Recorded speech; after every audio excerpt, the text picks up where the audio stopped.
start the Q&A portion of today's talk. If you didn't get a little piece of paper when you came in, please just put up your hand. One of our volunteers will give you a piece of paper. You can write down your question, give it to one of our volunteers, and they'll bring it up to me so that I can direct the question right to Jordan. So Jordan, first of all, thank you so much for that interesting talk. Lots of great information. So just some information about yourself. How long have you been in Korea? Well, I've been in Korea for about 4.5 years. Okay. I was teaching at Samyuk Elementary School for 4 years, and I was at another school for about half a year. And I'll be leaving in about a month, just for a little bit. And so that's quite a long time. Yeah. So what was your initial motivation to come to Korea? The initial motivation to come to Korea was to pay off my student loans. Okay. I had 40,000 in debt, and in 3 years I was able to pay that off. And yeah, I was able to pay all those student loans off in about 3 years. I was able to travel, went to a whole bunch of different countries around Asia as well during that time. So I really got to see the world, and I also got to pay off the loans and save up some money as well for my master's program. So we're just getting into some more questions, more specific to Alleycon. So you put in a tremendous amount of time organizing this. You said probably over 1,000 hours. Yeah. So what's been your favorite part of organizing this event? The actual event. The actual event is probably my favorite part because you get to see everybody else enjoying it.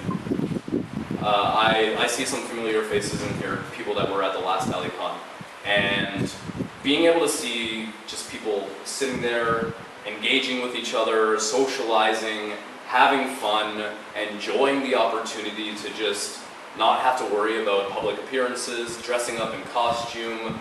It's really rewarding to see people just enjoying themselves apart from, because work can be really stressful.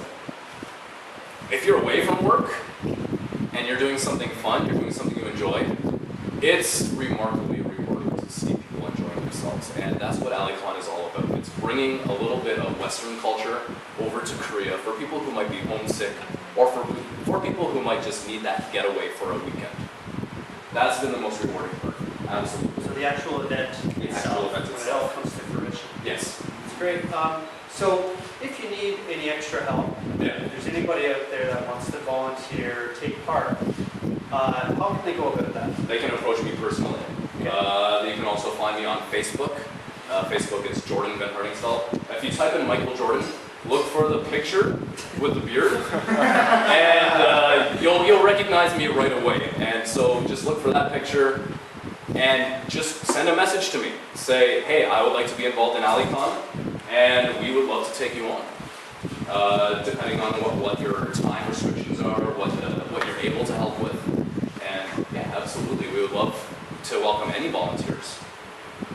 And, okay, so you talked about how there's some other events in like Seoul and Busan, and some in Gwangju as well. And some of these events can be kind of one-dimensional.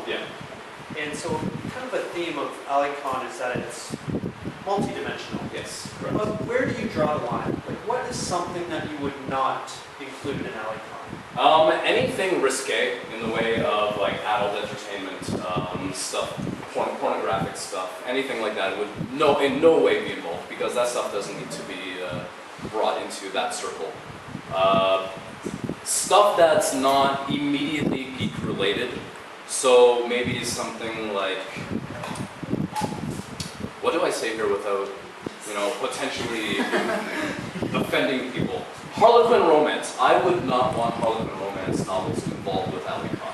I would not want Nicholas Sparks books involved with Alleycon. Because there are people that like to read, but we like to stay more to the science fiction, the fantasy, Tolkien, like Star Trek, Star Wars, video games, the stuff that's a little bit more lighter-hearted, and stuff that doesn't really deal with like really heavy humanitarian, civil rights, stuff like that. We support those, absolutely, but we want to keep it as safe a spot as possible for everyone. Okay, great answer. Now you talked a little bit about the beneficiaries of Alleycon. And it seems like a lot of these beneficiaries were foreigners, Yes. or foreigner-based organizations. Yeah. So do you think Alleycon benefits the Korean community as much as the foreign community? Oh, definitely more so. Okay. Definitely more so. The adopted child received the largest amount. And in the future, we would like to incorporate more Korea-based charities in there, like the Single Mothers Fund. We would like to bring them in and support the Single Mothers Fund. We would like to give more money to the adopted child. We'd like to support more orphanages. You know, maybe Birds Korea, looking after endangered species living in Korea.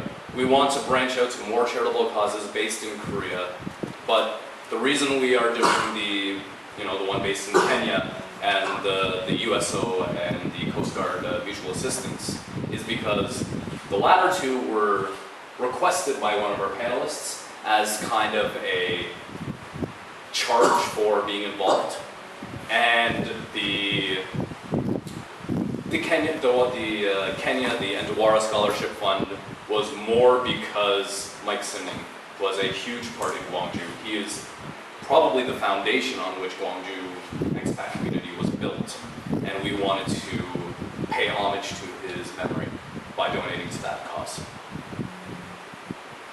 Excellent. So again, back to the organization of the event. It's a huge, huge project. It's so much to get ready, so many things to take care of. So what would you say is the most difficult aspect, or the most difficult task in preparing for Alleycon? Separating friendship from business. When you're working on a group of organizers, it started off as a group of friends. And it becomes extremely difficult to separate friendship from business. When business is in mind, you need to make decisions that won't make everybody happy. And friendships may get affected because of the decisions that you need to make as the manager. And I would say the most difficulty that I have had with Alleycon personally is friendships being lost because of it. I took on the role as general manager, and I'm happy that I did so. I'm not happy about the rifts it has caused between friends. I'm not happy about the social aspects that I've suffered because of it. And I would say that would be the most difficult part of Alleycon, planning it. It's separating friendship from business. We were talking before about how people really take these events quite seriously, and I think a lot of people have their own vision.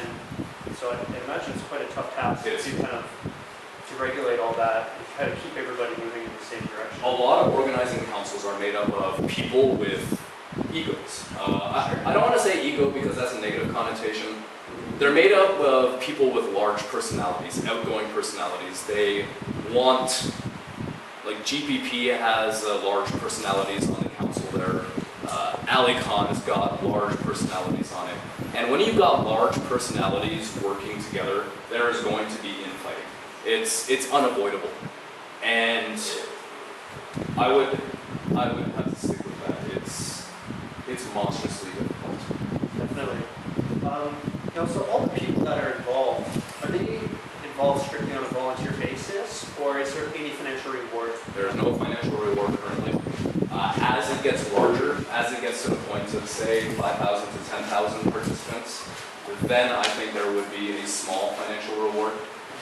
But that's not until we can cover our costs, sustain Alleycon by itself, and also, I guess, make sure that enough money is going back into charity.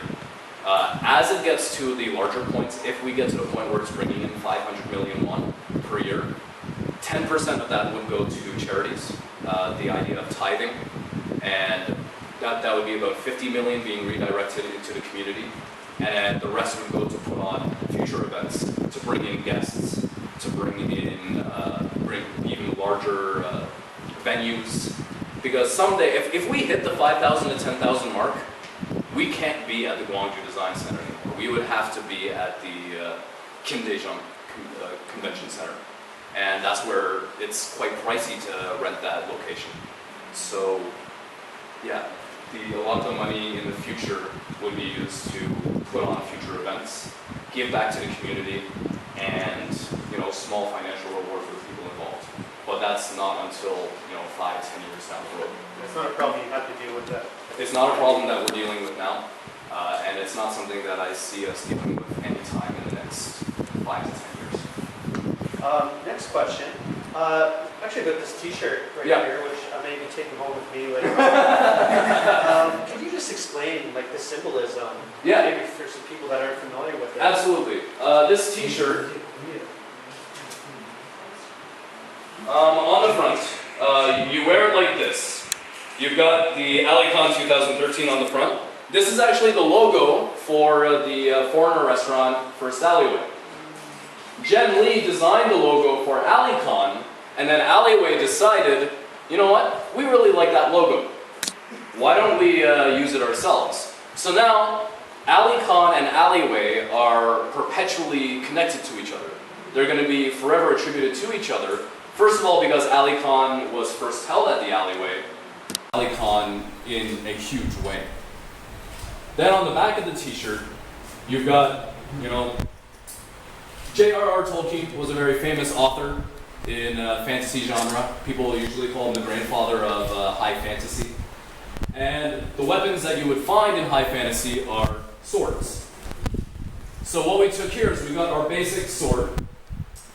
This is a tear-shaped sword, and it's done in the shape of the Master Sword. No, sorry, not the Master Sword. This is actually it looks like a gladius from Roman times, from historical Roman period.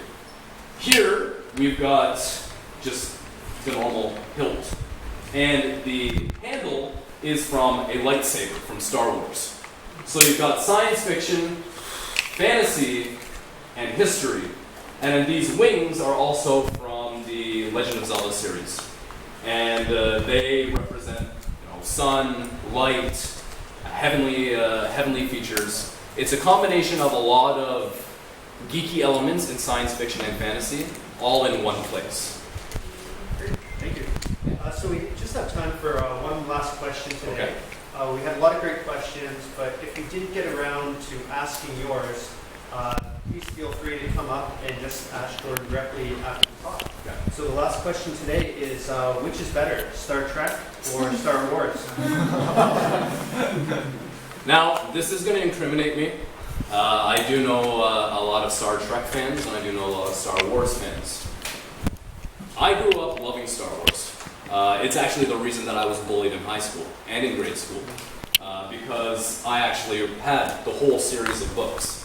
Everything about the extended universe, about the original movies. I had every name mentioned in every book written down in a notebook with drawings and notes, genealogies, all that stuff. I worked on it at school and I got bullied for it, and that's one of the reasons that Waygeek and Alleycon became a thing. Because I don't want people feeling bad for being a geek. I don't want people to feel discriminated against or treated poorly. I want to see everybody thrive in the fan base that they adore, that they love. And so out of my bad experiences in the past, that's what Waygeek and Alleycon are born out of. And so I'm going to have to say Star Wars. Even though there are a few negative memories attributed to it, I would say Star Wars is definitely superior to Star Trek. That's okay, we're all friends here. So that's all the time we have for the Q&A portion of today's talk, so let's give Jordan another big round of applause.